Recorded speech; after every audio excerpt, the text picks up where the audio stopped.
വീണ വായിച്ച ന്യൂറോ ചക്രവർത്തിയുടെ ചരിത്രമുണ്ട്. വൈകിയാൽ കേരളം ഇടിഞ്ഞു വീഴുവോ?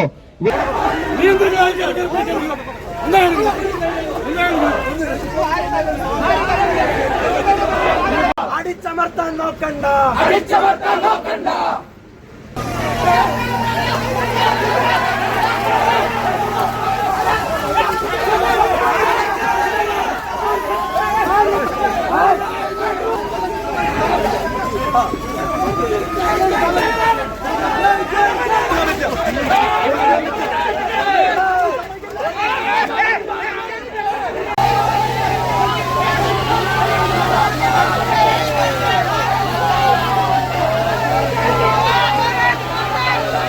എംപ്ലോയ്മെന്റ് എക്സ്ചേഞ്ച് വഴിക്ക് താൽക്കാലിക നിയമനം നടക്കുന്നത് മുഴുവൻ പാർട്ടിക്കാർക്ക് വേണ്ടിയിട്ടാണ്.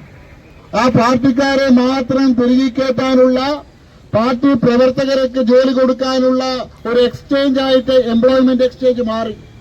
6 മാസത്തെ താൽക്കാലിക നിയമനത്തിൽ കയറുന്ന ആളുകള് പിന്നീട് പല കാരണങ്ങൾ കൊണ്ട് 2-3 വർഷം കഴിഞ്ഞാൽ കമ്പാഷനേറ്റ് ഗ്രൗണ്ടിലും മറ്റ് അവരുടെ പ്രത്യേക മന്ത്രിമാരുടെ എല്ലാം താൽപര്യപ്രകാരം അവർക്ക് സ്ഥിര നിയമനമാക്കി കൊടുക്കുക.